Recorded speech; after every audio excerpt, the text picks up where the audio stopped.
காலை மன்னா மார்ச் 16.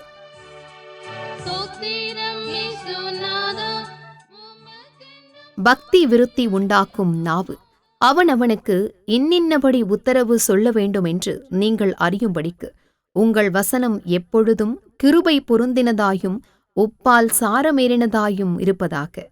கொலேசியர் 4:6. ஒரு நபர் பரிசுத்த ஆவியை பெற்றுக்கொள்ளும்போது தேவன் முதலாவதாக அவனுடைய நாவை தமது கட்டுப்பாட்டுக்குள் கொண்டு வருகிறார்.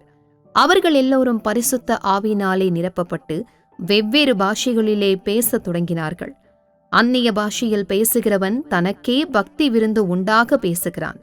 அந்நிய பாஷைகளில் பேசுதலானது மனித உடல் அமைப்பில் உள்ள பேச்சு மையமானது அனைத்து நரம்புகளுக்கும் கட்டளை கொடுத்து அவற்றை சரியான நிலையில் இயங்க செய்யும்படி அதை தூண்டுகிறது என்னும் உண்மையை நாம் அறிந்து கொள்ளும்படி நம் மனதை பிரகாசிப்பிக்கிறது. நம் நாவானது நமது இருதயத்தின் மேல் ஆதிக்கம் செலுத்தக்கூடியதாயிருக்கிறது. இருதயத்தின் நிறைவினால் அவனவன் வாய் பேசும். உங்களில் ஒருவன் தன் நாவை அடக்காமல் தன் இருதயத்தை வஞ்சித்து தன்னை தேவ பக்தி உள்ளவன் என்று எண்ணினால் அவனுடைய தேவ பக்தி வீணாயிருக்கும். என் வாயின் வார்த்தைகளும் என் இருதயத்தின் தியானமும் உமது சமூகத்தில் பிரீதியாயிருப்பதாக. நாவும் செவியும் ஒன்றோடொன்று சம்பந்தமுள்ளவையாயிருக்கின்றன. கர்த்தராகிய ஆண்டவர் எனக்கு கல்விமானின் நாவை தந்தருளினார். கர்த்தராகிய ஆண்டவர் என் செவியை திறந்தார். மேலும் ஏசாயா 6:5-8 தீர்க்கதரிசியின் நாவு சுத்திகரிக்கப்பட்ட உடன்தானே அவனால் தேவனுடைய சத்தத்தை கேட்க முடிந்தது. அத்துடன் அவனது ஜீவியமும் தேவனின் அழைப்பிற்கு கீழ்ப்படிய ஆயத்தமாயிருந்தது என்று நாம் காண்கிறோம். வேறு வார்த்தைகளில் கூறின், நீ தேவனுடைய சத்தத்தை கேட்க கூடாதவனாயிருப்பாயாகில் உன் நாவிற்கு சுத்திகரிப்பு தேவையாயிருக்கிறது என்பதையே அது புலம்பட்டும். கெட்ட வார்த்தை ஒன்றும் உங்கள் வாயிலிருந்து புறப்பட வேண்டாம். பக்தி விருந்திக்கு ஏதுவான நல்ல வார்த்தை உண்டானால் அதையே கேட்கிறவர்களுக்கு பிரயோஜனம் உண்டாகும்படி பேசுங்கள். கர்த்தருக்கு ஸ்தோத்திரம். Morning Manna, March 16, 2026.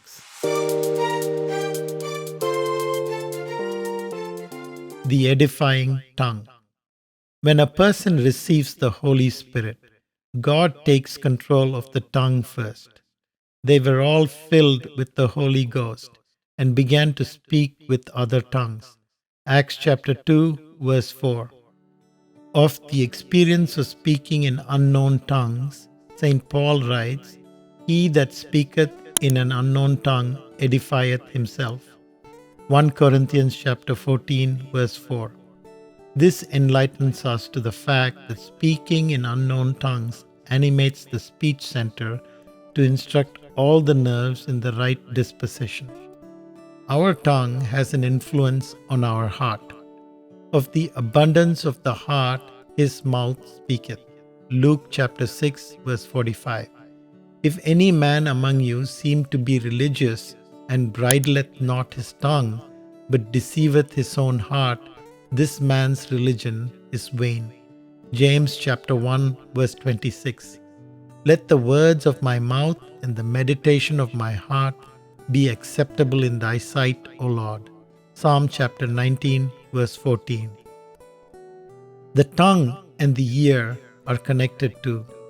The Lord God hath given me the tongue of the learned. The Lord God hath opened mine ear. Isaiah chapter 50, verses 4 and 5. Also in Isaiah chapter 6, verses 5-8, we see that as soon as the prophet's tongue was cleansed, he could hear the voice of God, and his life was ready to obey the call of God. So if you cannot hear God's voice, it may mean that your tongue needs cleansing. Let no corrupt communication proceed out of your mouth, but that which is good to the use of edifying, that it may minister grace unto the hearers. Ephesians chapter 4, verse 29. Let your speech be always with grace, seasoned with salt, that ye may know how ye ought to answer every man. Colossians chapter 4, verse 6. May God bless you.